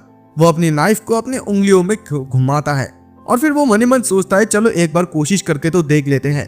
और फिर वो अपना कदम आगे उठाता हुआ वो टीजे के सामने चले जाता है उसे मारने के लिए, लेकिन टीजे बस अपने एक हाथ से उसे ब्लॉक करता हुआ डॉज करता है उसकी इस फाइट को। और वो लड़का तभी अचानक से पीछे से उसके ऊपर लात मारने की कोशिश करता है, लेकिन टीजे इस बार भी अपने हाथ से इसे डॉज करता है और फिर दोबारा से वो लड़का फॉल बैक करता है। और फिर वो रुकता हुआ मन ही मन यही सोचने लगता है कि आखिरकार ये बंदा कौन हो सकता है। और इधर टीजीए उसे फिर बताता है चलो तुमने बहुत ज्यादा अटैक कर ली है, अभी मेरा बारी कि मैं अभी तुम्हारे ऊपर हमला करूंगा। इधर टीजीए को भी ये समझ में आ जाता है, इसे कहा जाता है secret of anti knife combat. ये एक ऐसे कॉम्बैट है जहां पर तुम्हारा जो जॉइंट होता है वो सारा जॉइंट डिस्ट्रॉय कर सकता है। ये सोचते ही टीजीए बहुत ही ज्यादा रफ्तार से उसके ऊपर हमला कर देता है। वो बंदा भी कंफ्यूज हो जाता है कि वो इतनी ज्यादा तेजी से कैसे आ सकता है। और इधर टीजीए सोचता है कि अभी डिस्टेंस हम दोनों के बीच में एकदम सा परफेक्ट है, यानी कि यहाँ से अवॉइड करना इम्पॉसिबल जैसा है। लेकिन क्या वो अभी के अभी सिर्फ अपने हाथ की मुट्ठी से अभी इस अटैक को उसने रोका। देखो ये चीज सबसे ज्यादा फायदेमंद तभी होता है क्योंकि तुम्हारे यहाँ पर कम डैमेज होने का बहुत ज्यादा फायदा होता है, यानी कि वो बंदा भी सिर्फ मुट्ठी से ही उसे रोक देता है। और ये एक माना जाता है कि बहुत ज्यादा अच्छा तरीका होता है अगर तुम उसे अवॉइड नहीं कर पा रहे हो तो यहाँ पर तुम्हें कम से कम चोट लगता है। और यहाँ पर टीजे भी समझ जाता है कि ये जो लड़का है ये भी इनफ स्ट्रॉन्ग है। तभी वो लड़का अपना स्टेप बैक करता है, थोड़ा सा पीछे की तरफ हटते हुए वहां से सीधा तेजी से भाग जाता है। और टीजे भी उसकी पीछा करता हुआ सोचता है ये बहुत ही ज्यादा अलग है ये बंदा, प्रीवियसली मैंने जितने भी सारे ठगों के साथ मिला था इससे ये कई गुना ज्यादा अलग है। और वो सीधा पीछे करते हुए जैसे एक जगह पर जाते हैं वो देखते वो जगह एम्प्टी है, यानी कि अचानक से उसे नोटिस होता है कि यह बंदा गायब है। फिर भी टीजीए बहुत ज्यादा सतर्क तरीके से आसपास ढूंढने लगता है, लेकिन तभी अचानक से वो बंदा उसके ऊपर पीछे से ही हमला बोल देता है। लेकिन टीजीए भी कम नहीं है, वो सिर्फ अपने प्लाम से उसे एक जोरदार से उसका फेस से मारता है और वो बंदा कुछ दूर घिसक कर जाकर गिरता है। वो बहुत ज्यादा गुस्से में आ जाता है, वो सोचता है कि ये मेरा मिस्टेक है क्योंकि तुम कोई मार्शल आर्टिस्ट तो नहीं हो, ये एक मिलिट्री टेक्निक है। उसे समझ में आ जाता है कि ये एक मिलिट्री टेक्निक है, ना तो वो स्टेपिंग इन कर रहा है ना तो वो नाइफ को भी पीछे ले रहा है, इट्स नो यूज। और वो बंदा कहता है कि अभी से जो है मैं तुम्हें थोड़ा सा सीरियसली लूंगा, जो भी कुछ करूंगा। और दूसरी साइड हम लोग इधर उसी याकुजा और टकले बंदे का बीच में फाइनली फाइट को देख पाते हैं। वो बंदा कहता है कि मैं तेरे ऊपर टॉर्चर करूंगा। वो बियर के बोतल को उठा लेते हैं उसके सर पे मारने के लिए। वो दोनों एक दूसरे पे बोतल के ऊपर हमला कर देता है, कोई भी अपने एक दूसरे के शर्ट पर नहीं मार पाया, मतलब सर पे नहीं मार पाया। अभी यहाँ पर याकुजा उससे कहता है कि क्या तुम श्योर हो क्या तुम इसे ट्राई करना चाहते हो। अचानक से याकुजा ये नोटिस कर पाता है कि पीछे से उसके ऊपर कोई हमला करने के लिए आया है। जैसे याकुजा को ये नोटिस हो जाता है उसे सतर्क हो जाता है, वो स्टेप बैक कर लेता है और इसे डॉज कर लेता है। और जैसे डॉज करता है वो उसी बंदे के चेहरे को जमीन पर एकदम से पटक देता है। और इधर ये टकला वाला बंदा वो एकदम गुस्से में चिल्लाता है क्योंकि उसका जो ये जैकेट है वो बर्बाद हो गया है। लेकिन यहाँ पर याकुजा वो मजाक में कहता है कि ये मेरा लाइन है क्योंकि ये मेरा बोलने वाला था कि ये अल्कोहल है, तेरा अल्कोहल। और वो लड़का भी गुस्से में आ जाता है, याकुजा भी गुस्से में आ जाता है, दोनों एक दूसरे का शर्ट को फाड़ देते हैं। और वो जो लड़का है टकला वाला बंदा वो अपने हाथ में एक वेपन को लेता है। याकुजा मजाक उड़ाते हुए उसे कहने लगता है कि तुम अपना इतने छोटे से हाथ में इतने बड़े वेपन्स को कैसे पकड़ रहे हो, इससे तो तुम्हारा अटैक और भी ज्यादा स्लो हो जाएगा। और जैसे टकला वाला बंदा उसकी बात को सुनता है वो और भी ज्यादा गुस्से में आ जाता है और कहता है कि कमीना तू दोबारा से ये बात और बात कर। ये कहते हुए सीधा वो याकुजा के शरीर के ऊपर हमला बोल देता है। याकुजा इसी वजह से कुछ दूर जाके दीवार पर एकदम पटक जाता है वो जोर से सांस ले लेता है और मन ही मन ये भी कहता है कि मेरा मूवमेंट बहुत ही ज्यादा स्लो था। हाँ, मैं बहुत ज्यादा स्लो था। लेकिन ये टकला वाला बंदा तो मन ही मन बहुत ज्यादा खुश हो रहा था और वो कहता है कि ये बहुत ज्यादा डिफरेंट स्टोरी है जब तुमने अभी तक जो कोई भी स्टोरी को पढ़ा है। तभी याकुजा कहता है कि तुम्हारा ये एक स्टिक टेक्निक है। तुम बता सकते हो कि मैं यहाँ पर थोड़ा सा केयरलेस था, इसी वजह से। तभी अचानक से ये बंदा वो नोटिस कर पाता है कि उसके पीछे एक बड़ा सा ड्रैगन का टैटू है और फिर वो ये भी कहता है कि तुम्हारा पीछे इतनी बड़ा एक ड्रैगन का टैटू है, इसका मतलब ये है कि तुम याकुजा हो। यानी कि उसको समझ में आ जाता है कि ये याकुजा है। अभी याकुजा उसे बताने लगती है कि देखो ये सब कुछ छोड़ो क्योंकि मैं अभी एक रेस्पेक्टेड पर्सन हूँ। तभी ये सुनता वो बस ना हंसने लगता है, कहते अच्छा ऐसा बात है। और वो बंदा हंसते हुए ये भी बताता है कि अभी तो तुम लोगों को अंडरग्राउंड से जो है फेंक दिया गया है। It's just a small fry with only the name. और याकुजा इस बात को सुनते हुए थोड़ा सा तो गुस्से में आ जाता है, लेकिन दोबारा से वो बंदा उसके चेहरे पर जोर से मारता है। याकुजा के मुंह से अभी खून निकलने लगता है और यह बंदा तो खुश होने लगता है इसी वजह से क्योंकि अभी उसे मौका मिला है कि वो एक याकुजा को जो है टॉर्चर करे। वो ये भी कहता है कि एक वीक यानी कि बहुत ज्यादा वीक बंदे को मारना इतने भी ज्यादा मुझे अच्छा नहीं लगता है। लेकिन उसे ये बात भी बहुत ज्यादा अच्छे लग रहा है कि ये दूसरे से बहुत ज्यादा अलग है, तो इसी वजह से उसे थोड़ा इस जगह पर कह सकते हो कि किक मिल रहा है, यानी कि वो बोर नहीं हो रहा है। तो इसी वजह से उसे मारने के लिए उसे बहुत ज्यादा मजा आ रहा है। मतलब वो अभी जस्ट ये इमेजिन कर रहा है कि अभी ये जो याकुजा है वो उसके सामने रोएगा और वो उसके सामने गिड़गिड़ाएगा, उसकी लाइफ के लिए भीख मांगेगा। और इसी बात को वो इमेजिन करते हुए उसे बहुत ज्यादा चिल्स मिल रहा है, यानी कि किक मिल रहा था। और तभी वो थर्ड रेट के बारे में बात करता है। वो बताता है कि देख ये टॉर्चर करना ये मेरा एक जॉब है, इट्स ओके, चलो हम लोग इसी चीज को अभी शांतिपूर्ण तरीके से करते हैं। और तभी अचानक से वो याकुजा हंसने लगता है और कहता है कि ये कमीना अभी थोड़ा सा सेल्फ सेटिस्फेक्शन वो अभी ले रहा है, कोई बात नहीं है। और जैसे वो हंसने लगता है इस चीज को देखते हुए टकला बहुत ज्यादा गुस्से में आ जाता है और कहता है कि कमीना तू अभी फ्राई होने के लिए हंस रहा है।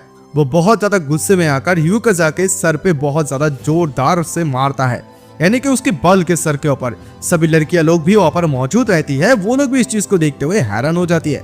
लेकिन इस बार ये देखने लायक चीज ये घटता है कि उसके कोई भी चेहरे पर एक्सप्रेशन नहीं आता है, यानी कि इस गुंडे का, यानी कि याकुजा को कुछ भी नहीं होता है। याकुजा बताता है उसे तुमने मुझे बहुत ज्यादा डिसअपॉइंट किया है। और ये बंदा जब अपनी उसी वेपन को वहां से उठाने की कोशिश करता है वो देख पाता है कि वो उसे पुल बैक भी नहीं कर पा रहा था, यानी कि खींच नहीं पा रहा था। और तभी हम लोग ये नोटिस कर पाता है कि जो याकुजा है वो उसी की उस तलवार को एकदम से हाथ से पकड़ लेते हैं और बताने लगता है कि मैं देख इस चीज के लिए बहुत ज्यादा रेगुलर कस्टमर हूँ। और इसी बात को देखते हुए वो लड़का गुस्से में आकर दोबारा से उसे इडियट कहते हुए उसे खींचने लगता है, लेकिन वो खींच नहीं पाता है। बरंग याकुजा जो है उसे ऊपर की तरफ एकदम उठा देते हैं और उठाते हुए उसे ये भी बताने लगता है कि क्या तुझे पता है कि इस पोज को क्या कहा जाता है? इसे कहा जाता है होम रन। जस्ट किडिंग, मैं जस्ट मजाक कर रहा था। फिर दूसरी साइड हम लोग कीजिए और इसी चश्मा पहनने वाले बंदे को हम लोग देख पाते।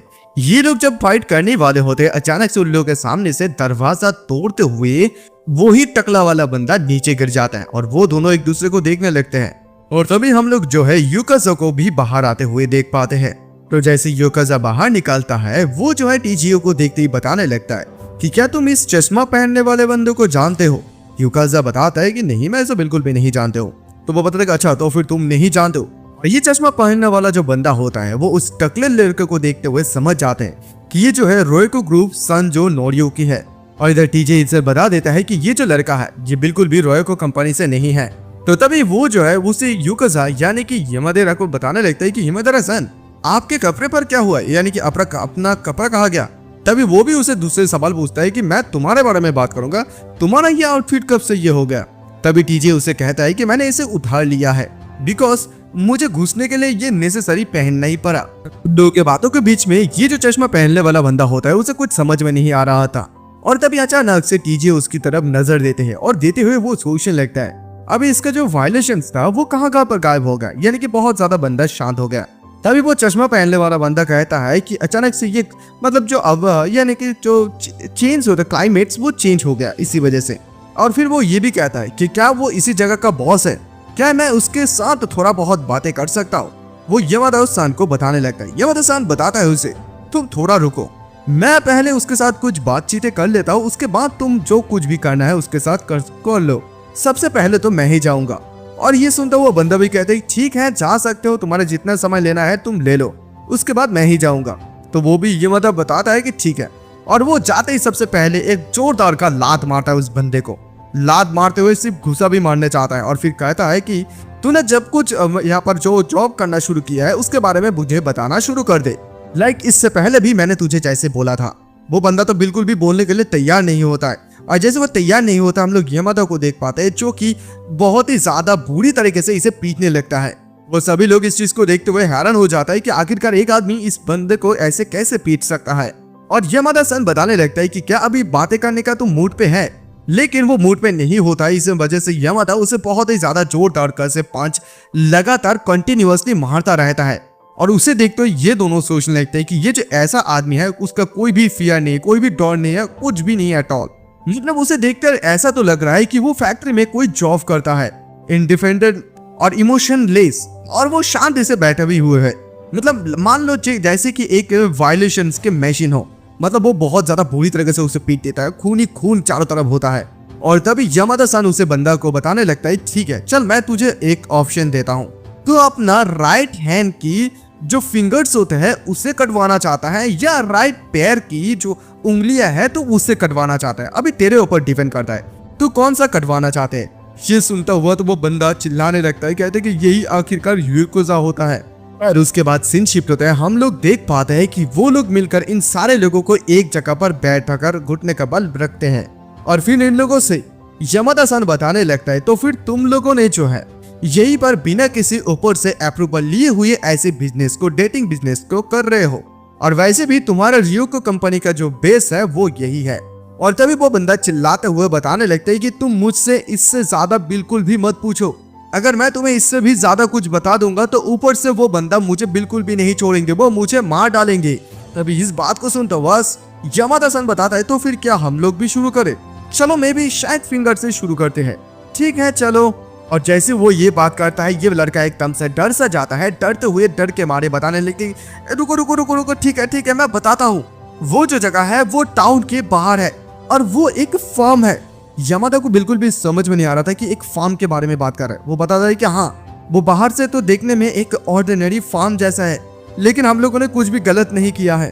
तभी ये सुनता हुआ यमादा कहता है कि तो फिर क्या नॉन याकुजा ये लोग कर रहे हैं। और फिर वो टीजीए यानी कि टाइगर से ये पूछता है कि हम लोग इस सिचुएशन को अभी कैसे हैंडल करें। वो टीजे बताता है कि हमारा ऑब्जेक्टिव ये है कि हम लोग जो है डेटिंग बिजनेस कंपनी को पूरी तरीके से बर्बाद कर दे, यानी कि क्रश कर दे। ये सुनता हुआ यमादा सन भी बताता है कि हाँ अगर हम लोग उसे बर्बाद कर देते हैं तो फिर हमारा पूरा प्रॉब्लम सॉल्व हो जाएगा। टीजे भी बताता है कि हाँ ऐसा हो सकता है। तभी वो चश्मा पहनने वाला बंदा बताता है कि क्या तुम दोनों का बातें अभी खत्म हो गया है, मैं चाहता हूँ कि तुम लोग मुझे अभी ये जगह को हैंड ओवर कर दो। लेकिन तभी यमादा उससे पूछता है कि तू आखिरकार है कौन। वो बंदा बताता है कि देखो इस मोमेंट में मैं तो आप लोगों का एनिमी नहीं हूँ, क्या ये सफिशिएंट नहीं है। तभी ये सुनता हुआ यमादा थोड़ा सा हंसने लगता है और कहते कि अच्छा दुश्मन दुश्मनी तो भाई होता है ना। वो बताते हैं कि एग्जैक्टली। और फिर वो जो है चश्मा पहनने वाला बंदा इन लोगों को एक स्टिकर देता है, बताता है और लोगों को शरीर में जो है चिपका देता है एक स्टिकर जो कि शायद उन लोगों को काम पे आएगा। और फिर वहां पर जो लड़की एक रहती है सोमा उसे भी देते हैं इसे, और इन लोगों को ये भी बता देता है कि तुम लोग जो है सामने वाले दरवाजे से जाना, बिल्कुल भी पीछे वाले दरवाजे से मत जाना। और टीजीओ को भी एक स्टिकर देता है, वो लोग स्टिकर को देखते हैं। और तभी जाने के बाद यमादा उसे समझा देता है कि देखो जाने के समय जरूर से जरूर याद करके क्लीन कर देना, ठीक है। तभी जैसे वो लोग चले जाते हैं तभी ये बंदे लोग गुंडे लोग इन चश्मे पहने बंदे को बताता है कि तुम उन लोगों को जाने दे रहे हो, तुम आखिरकार क्या करने वाले हो, तुम अकेले यहाँ पर हम लोगों के साथ क्या करोगे। ये सुनता हुआ चश्मा पहनने वाला बंदा कहता है तुम लोग बहुत ज्यादा मूर्ख हो, तुम लोग सचमुच बहुत ज्यादा मूर्ख हो। और दूसरी साइड हम लोग उसी जगह के बाहर का सीन देख पाते हैं जहाँ पर बहुत सारे गुंडे लोगों को देख पाते हैं। वहीं पर यमादा आते वक्त बताने लगते कि देखो तुम्हें तो पता ही है कि मैं बिना किसी प्रिपरेशन को इस जगह पर बिल्कुल भी नहीं आता। और तभी ये बात सुनते हुए टीचर भी कहते कि अच्छा ऐसा बात है। यहाँ पर हम लोग कुछ खूंखार गुंडे लोगों को देख पाते हैं और वो गुंडे लोग उसी स्टिकर को देखते हुए एकदम से शांत रहता है। अभी मुझे बिल्कुल समझ में नहीं आ रहा था कि आखिरकार यहाँ पर क्या चल रहा है। और दूसरी साइड हम लोग देख पाते हैं यहाँ पर जो ये चश्मा पहनने वाला बंदा होता है ये इन सारे लोगों को बांध कर रख देते हैं। और यहाँ पर जो ये एरिक नामक लड़की होती है उसके वो मारने लगती है। एरिक बताता है कि तुम ये क्या कर रहे हो, ऐसा तो बिल्कुल भी नहीं है कि हम लोग तुम्हें बिल्कुल भी डिस्टर्ब कर रहे हैं, हम लोग तो तुम्हें बिल्कुल भी डिस्टर्ब नहीं कर रहे। ये चश्मा पहनने वाला बंदी उसी इंडस्ट्री के बारे में, डैश इंडस्ट्री के बारे में बात करते हैं जो कि बिलोंग करता है चैट्स एंड क्लिप्स के ऊपर। ये एक कॉमन सेंस बात है। ये सुनता हुआ एरिक बताने लगती है कि मुझे इस चीज के बारे में बिल्कुल भी कोई अंदाजा नहीं है। तभी वो चश्मा पहनने वाला बंदा कहता है कि तुम तो रिंग लीडर हो, है ना। और ये जो चश्मा पहनने वाला बंदा होता है, अभी उसका जो चीज रियलाइज मतलब ये रिवील होता है कि वो अभी कौन है। वो नॉन यूकोजा ऑर्गेनाइजेशन है chats and clip executive नात्सुमे rain. इसका नाम ध्यान से याद रखना, इसका नाम है नात्सुमे रेन। अभी वो एरिक चिल्लाते हुए बताती है कि नहीं नहीं, मैं बिल्कुल भी मैं नहीं हूँ, ये वो अन्ना है, वो अन्ना ये है, वो हर एक चीज को जो है ऑर्डर्स देते हैं, प्लीज आप मुझे छोड़ दो, प्लीज आप मुझे छोड़ दो। तब ये सुनता हुआ वो बताता है चश्मा वाला बंदा कि अच्छा ऐसा बात है। तब अन्ना भी उसकी बात को सुनते हुए थोड़ा सा गुस्से में आ जाती है, कहते कि तुम सचमुच बहुत ज्यादा बकवास हो। लेकिन चश्मा पहनने वाला बंदा बिल्कुल भी उसकी बात के ऊपर विश्वास नहीं कर पाते हैं और फिर उसी एरिक नामक लड़की को बहुत जोरदार से मारता है। और फिर वो मार खाती हुई ये भी बताने लगती है कि तुम मुझे क्यों मार रहे हो, तुम मुझे क्यों मार रहे हो। तो तभी नात्सुमे रेन उसे बताने लगता है कि तुम मुझे झूठ क्यों बोल रहे हो, क्योंकि तुम्हें तो रिंग लीडर हो, है ना। लेकिन वो एरिक बिल्कुल भी वो स्वीकार नहीं करते कि वो ही वो है। वो बताते कि नहीं मैं नहीं, वो अन्ना है। लेकिन रेन तभी बताता है कि वेल इस चीज से बिल्कुल भी फर्क नहीं पड़ता है कि तुम में से कौन रिंग लीडर हो। मैंने सबसे पहले ही तो ये डिसाइड करके रख लिया हो कि मैं तुम्हें पीटूंगा, यानी कि उसके साथ वो अपना काम निपटाएगा। वो एरिक चिल्लाती है और रोती है और बताती है कि तुम मेरे साथ ऐसा क्यों करना चाहते हो। वो तभी रेन इसे बता देता है क्योंकि वो बहुत ज्यादा खूबसूरत है, यानी कि वो लड़की, और तुम बहुत ज्यादा अगली हो। और इसी बात से वो और भी ज्यादा रोने लगती है। और फिर भी वो रोने के बावजूद भी ये चश्मा वाला बंदा यानी कि रेन उसे बहुत ज्यादा जोरदार से मारने लगता है। और रेन ये भी क्लियर करके बता देते हैं क्योंकि वो जो है अन्ना के साथ कुछ अलग बिजनेस करना चाहता है, डिफरेंट जॉब। अभी पता नहीं कि वो अभी कौन से जॉब के बारे में बात करना चाहते हैं, यानी कि वो बताते हैं कि वो उनका जो है एक कीमती चीज बनेगा। अभी कौन सा कीमती चीज मुझे भी पता नहीं। और इसी वजह से वो बहुत ज्यादा केयरफुल है कि ताकि वो बिल्कुल भी उसे ना चोट पहुंचाए। और अन्ना भी उसकी बात को सुनते हुए एकदम से शांत रहते हैं, कोई भी जवाब नहीं देते हैं। उसके बाद सीन शिफ्ट होता है, हमें ये दिखाया जाता है जब टीचर आ रही थी, यानी कि मिस अमी-चान। वो आने के वक्त ये सब कुछ माने मन सोचने लगता है कि अभी युकी-सान यानी कि सोमा युकी-सान जो चीज में डिप्टी डेटिंग यानी कि कॉम्पनसेट ऐप पर इन्वॉल्व था, और वो चीज जो है बंजो-सान के माध्यम से अभी ठीक ठाक कर लिया गया है। क्या ये उसी की कंपनी के कोई सीनियर आदमी है, यानी कि वो युकोजा यानी कि यमादा-सान के बारे में बात करते हैं। और पुलिस ने जो है उसी शॉप पर एकदम धापा बोल दिया है, और उसी बेस पर जहां पर उन लोगों का वो बेस था, और वहां से उन लोगों ने बहुत सारे लोगों को अरेस्ट भी किए थे। और हमारे जो स्टूडेंट्स लोग थे वो लोग इतने ज्यादा इम्पैक्ट नहीं हुए हैं, लेकिन वहां पर जो इन्वॉल्व थे उस इंसिडेंट्स में, जो लड़की यानी कि एरिका-सान मतलब कुसामोटो एरिका-सान और यहाँ पर अन्ना-सान, वो दोनों जो है मिसिंग है। अभी उन लोगों को बिल्कुल भी कुछ समझ में नहीं आ रहा था कि वो दोनों मिसिंग क्यों है। यहाँ पर एक एक्टिव मिसिंग पर्सन इन्वेस्टिगेशन चल रहा है, तो स्कूल ने अभी इस चीज को जो है पुलिस के ऊपर सौंप दिया है। लेकिन मुझे अभी भी उन लोगों को जो है सेफ्टी के बारे में बहुत ज्यादा चिंता होते हैं। एंड सोमा-सान जो अभी रिकवर हो गए हैं, और उसने जो है अभी अभी नए नए बहुत सारे फ्रेंड भी बना लिए हैं। तो खैर यहाँ से सीन शिफ्ट होता है, हम लोग देख पाते हैं कि सोमा अपनी नए नए दोस्तों को लोगों के साथ कुछ चीजें देख रहे थे। उनमें से एक लड़की बताती है कि हे मेरे पास अभी इस पेड का टिकट है, यानी कि एक म्यूजिकल नाइट जिसे कहते हैं, तो मतलब कुछ होने वाला है तो लाइव टूर, वही पर उन लोगों के पास एक टिकट है। तभी एक लड़की बताती है उसे कि वाओ तुम तो सच में बहुत ज्यादा लकी हो। वो बताती है कि हाँ। तो यहाँ पर सोमा वो बताने लगी कि ये स्पेड क्या होते हैं। वो जो है युकी-चान से पूछता है कि क्या तुम्हें इस चीज के बारे में पता है। तभी युकी-चान बता रही कि हाँ वहां पर बहुत सारे हॉटेस्ट बॉय आइडल लड़के लोग होते हैं। ये सुनते बोलते अच्छा ऐसा बात है। अभी वहां पर उन लोगों के क्लासरूम में ऐसे भी एक स्टूडेंट्स है, यानी कि शियोकुन, उसके बारे में भी बात करते हैं, लेकिन वो हर दिन की तरह आज भी एब्सेंट है।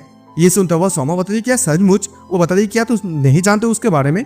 तभी वो उसकी तस्वीर दिखाता है, तो तस्वीर देखते सोमा बताती अच्छा तो वो यही है। तभी युकी-चान बताने लगते हैं कि वो जब इस जगह पर आते हैं तो फिर उसका एक स्कैरी ऑरा होते हैं, जो कि उसके सामने तक बिल्कुल भी पहुंचने ही नहीं देते हैं। मुझे जो लगता है कि वो लड़कियों से थोड़ा बहुत डिस्टेंस रखना चाहते हैं, और मुझे तो इस बात से भी बहुत ज्यादा अच्छे लगते हैं कि इस बात का भी सेंस बनते हैं कि वो लड़की लोगों से डिस्टेंस रखते हैं। इसका मतलब ये है कि वो लड़की लोगों को बहुत ज्यादा रिस्पेक्ट करते हैं, लड़की लोगों को मूर्ख नहीं समझते हैं। ये सुनता हुआ वो लोग भी कहते थे कि हाँ इसका भी एक पॉइंट है। तभी वो और एक जो लड़की है और एक लड़की से पूछता है तुम्हारा फेवरेट कौन है। तो वहां पर जो और एक लड़की है वो बताती है मेरी जो फेवरेट है वो पिसासो है, मतलब सॉरी पिकासो, और उसी लड़के का तस्वीर को दिखाता है और दिखाते हुए बताते हैं इसका जो शरीर में जो टैटू है वो बहुत ही ज्यादा कूल होता है। You likes tattoos? तो वो लड़के जो यूकी चान को भी बताता है कि देखो तुम्हें तो कोई भी पसंद है ना यूकी चान, टैटू। और यहाँ पर सोमा बता रही है टैटू, तभी उसे याद आता है वो उसी यमदा सान के बारे में। वो अपनी तस्वीरें वहां पर ड्रॉ कर देते हैं और बताते हैं कि क्या तुम लोग इसी कुछ ग्लोइंग चीज के बारे में बात कर रहे हो। ये लोग भी इसी चीज को देखते हुए शौक में रह जाते हैं। वो बताने लगते हैं ये तो ओल्ड स्कूल थॉट है, लॉल। लेकिन एक लड़की बताती है कि अरे वेट एक मिनट, ये तो युकाजा है, दैट वे बियॉन्ड फ्लैशिंग। और यूकी चान अभी पूछता है कि क्या अभी भी ऐसी कोई भी है इस दुनिया पर। तो वहां पर जो और एक लड़की रहती है वो बता देती है कि हाँ अगर दुनिया पर रह भी कोई फर्क नहीं पड़ता है, क्योंकि अभी लग रहा है कि वो लोग बहुत ज्यादा बूढ़े हो गए हैं। तभी इसी बात को सुनते हुए सोमा बता लेती है कि ओल्ड मैन भी इतने ज्यादा बूढ़े नहीं होते हैं। और वो लोग तो उसके बात को सुनते हुए शौक में आ जाते हैं कि वो किस प्रकार से बात कर रहे हैं। तो यहाँ पर जो सोमा है वो बताने लगती है कि हाँ अभी वो लोगों का जो ऑरा है वो बहुत ज्यादा खूबसूरत होती है। और तभी हम लोग उसी जगह पर एक लड़के को नोटिस कर पाता है जिसका नाम है यूशी। वो इन लोगों की बात को सुनते हुए बहुत ज्यादा मन गुस्से में आने लगता है। वो सोचने लगता है कि ये लोग अभी इतने बड़े बड़े लोगों के बारे में ऐसे बात कर सकते हैं कैसे। तभी पीछे से उसके और एक दोस्त रहता है, वो बताता है कि क्या ये चीज तुम्हारे मतलब तुम्हें प्रॉब्लम कर रहा है, देन तो फिर तुम्हें जो इन सारे चीजों को हल करने के लिए आगे की तरफ निकल जाना चाहिए। ये सुनते हुए यूशी बताने लगते है कि ये दोनों तुम क्या बात कर रहे हो, किस चीज के बारे में बात कर रहे हो। तभी उसकी दोस्त उसे बताता है कि देखो तुम जानते हो अच्छे तरीके से, अगर तुम चीजों को ऐसी प्रकार से छोड़ दोगे तो फिर इस चीज को भी तुम्हारा छीन लिया जाएगा। तभी वो पूछता है कि लाइक हु, किसकी तरह।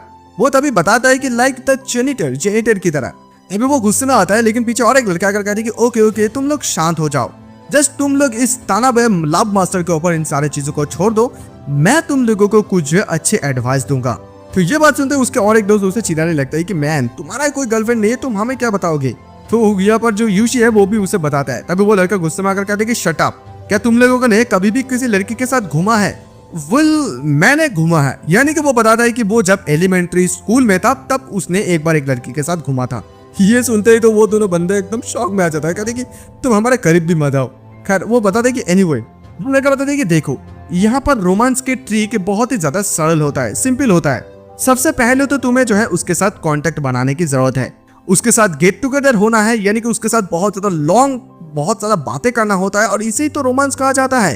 तो वहां पर जो लड़का होता है वो बताता है कि हाँ इसकी बात को सुनता हुआ तो मुझे लग रहा है कि इसकी एडवांस में थोड़ा सा दम है। तो यूशी बताने थी अच्छा तो सबसे ज्यादा इंपॉर्टेंट बात यह है कि कन्वर्सेशन को शुरू करना है ना। तो अचानक से हम लोग इसी साइड यूकी चान को देख पाते जो कि बताने थी कि क्लास अभी शुरू होने वाले हैं। तभी वो लोग आपस में बातें करने लगती है कि कौन सी क्लास अभी शुरू होने वाले हैं। और फिर भी यूशी उन लोगों को देखते हुए सोच लेती है इन लोगों के साथ मेरा कोई भी लेना देना नहीं है। खैर उसके बाद हमें लंच ब्रेक का समय दिखाया जाता है। हम लोग देख पाते हैं लंच ब्रेक में सभी लोग वहाँ पर खाने लगते हैं। तभी अचानक से पीछे से यूशी आकर कहने लगती है कि हे शुको, देखो हम लोगों ने बहुत दिनों से स्कूल के बाद हैंग आउट करने के लिए बाहर नहीं गए हैं, बहुत समय से। तो उस बात को सुनता हुआ सुको कुछ जवाब नहीं देता है। तो फिर सुको ये भी बताता है कि देखो तुम जानती हो कि मेरी प्रैक्टिस है और अभी मैं इनर हाई भी आने वाले हैं। और इसी बात को सुनता हुआ यूशी सोचने लगता है कि यहाँ पर ट्रैक एंड फील्ड सब कुछ बर्बाद है। तभी वो भी ऑफर देता है कि आफ्टर क्लब इज कूल, ये कूल रहेगा क्या। तो तभी उसे जो है शुको पूछने लगता है कि तुमने जो है उसी स्कोरर टीम को क्यों छोड़ा। तो ये सुनता वो बताता है कि नहीं मेरे उसके साथ मतलब इन लोगों के साथ और कोई भी लेना देना नहीं है। अभी शुको उसे दोबारा से ये बताने लगती है कि देखो तुम उन सारे डेलिक्वेंट्स के साथ बाहर जाना बंद कर दो, क्योंकि हम लोग चाइल्डहुड के फ्रेंड है, इसी वजह से लोग मुझे बहुत ही ज्यादा अजीबोगरीब नजर से देखते हैं। तभी अचानक से ये बात सुनते यूशी बहुत ज्यादा चिल्लाने लगता है, कहता है कि मैं किसके साथ घूमूंगा, किसके साथ हैंग आउट करूंगा, क्या मैं तुम्हारे परमिशन लेके करूंगा, तुम मुझे बिल्कुल भी लेक्चर मत दो। और इसी बात को सुनते हुए शुको एकदम से गुस्से में आ जाती, जो लड़की जाने के लिए तैयार थी लेकिन वो गुस्से में आकर बता दे कि हाँ हाँ ठीक है तुम्हारा जो मर्जी तुम अभी वो कर सकते हो। ये कहते हुए वो गुस्से में वहां से चले जाती। यूशी उसे रोकने की कोशिश करता है लेकिन मन ही मन बहुत ज्यादा गुस्से में एक चेयर में बहुत ज्यादा जोरदार से लात मारते हैं। और दूसरी साइड हम लोग यहाँ पर शोको को देख पाते हैं जो कि यहाँ पर रनिंग प्रैक्टिस कर रहे थे, और एक लड़का उसके टाइमिंग को माप रहे थे कि वो कितनी ज्यादा समय पे ये काम खत्म कर रहे हैं। तो शोको उसे बता लेती है ठीक है मैं दोबारा से जाऊंगा। और इन सारे चीजों को यूशी जो है छुपते हुए देखने लगते हैं। वो सोचता है कि अभी उसकी जो प्रैक्टिस है वो बहुत ज्यादा जल्दी खत्म होने वाले हैं। तो वो सोचता है कि वो क्लासरूम के सामने जाके उसके लिए इंतजार करेगा, उसके लिए मीट करने के लिए। तो वो जैसे ही जाने लगता है तभी अचानक से उसे कुछ आवाजें सुनाई देता है कि हे तुम ये क्या कर रहे हो, हम लोग जानती हो ना तुम स्कूल में है हम लोग। यानी कि अमी चान को देख पाता है जो कि टीजे के साथ है। टीजे बताता है कि हाँ देखो ये मॉर्निंग में और इवनिंग में इतना काफी नहीं है मेरे लिए, और वो टीजे बताता है कि देखो यहाँ पर अमी-चान शर्माने की कोई भी बात नहीं है, क्योंकि ये तुम्हारा तो पहली बार नहीं है ना। लेकिन अमी-चान बताते हैं कि देखो मेरे पास एक्सपीरियंस है, लेकिन मुझे पता नहीं कि मेरे बॉडी ये चीज को याद कर पाएगा भी या नहीं, बहुत दिनों से नहीं हुआ। और इसी चीज को देखता हुआ यहाँ पर यूशी तो कुछ अलग ही समझ रहे थे। वो सोच रहे थे अरे बाप रे यहाँ पर क्या हो रहा है, वो लोग आखिरकार इस स्कूल में क्या ही कर रहे हैं। जैसे वो झांकता है अचानक से वो ये नोटिस कर पाता है टीजी एक साइकिल के एक पैर वाला साइकिल के ऊपर बैठते हुए वो ट्रेनिंग कर रहे थे। वो देखते ही सोच लगती कि आखिरकार ये लोग क्या कर रहे हैं। वो अंदर चले आते, वो आते कहते कि सीरियसली तुम लोग यहाँ पर क्या कर रहे हो। तभी मिस उसे देखते बता देती कि देखो अकियो कुन तुम जो देख रहे हो वो वैसा बिल्कुल भी नहीं है। तभी अकियो का कुन बताने लगता है देखो वो उसका अकियो का नाम भी है, मैं जो यूशी बोला शायद उसका नाम वो भी है, क्योंकि बहुत बार ट्रांसलेशन में चेंज हो जाता है नाम। तो कुन हुए बता देते कि हाँ मैं बिल्कुल देख पा रहा हूँ कि आप लोग यहाँ पर क्या कर रहे हैं। और तभी टीजे बताता है कि इसे कहा जाता है कोड ट्रेनिंग, क्या तुम ज्वाइन करना पसंद करोगे। तो कुन बताता है कि नहीं, मैं बिल्कुल भी इसे नहीं करना चाहता हूँ। तभी टीजे उसकी फिजिकल स्ट्रेंथ के बारे में तारीफ करता है, क्योंकि उसने जो किक मारा था वो बहुत ज्यादा प्रोबेबली स्ट्रांग था। और तभी इसी बात को सुनता कुन बताता है कि मैंने तुम्हारे ऊपर अटैक किया, लेकिन उसके बावजूद भी तुम मेरे साथ फ्रेंडली बिहेव क्यों कर रहे हो। तभी ये सुनते हुए टीजे कहता है कि देखो अगर हम लोग अच्छे रिश्ते बनाएंगे तो इसमें कोई भी गलत बात नहीं है, और ये चीज जो है मैंने अपने टीचर से सीखा है। मैं बेसिकली ये कोशिश करता हूँ कि लोग ना गलत रास्ते पर चले जाए। और लेकिन फिर भी इस बात को सुनते हुए कुन जो है गुस्से में आ जाता है। तभी टीचर उसे समझाता है कि देखो जो दोनों लोग नहीं समझते हैं उन दोनों के बीच में जो है बैटल होते हैं। राइट नाउ हम लोग बिल्कुल भी फाइट नहीं करना चाहते हैं। Is that right.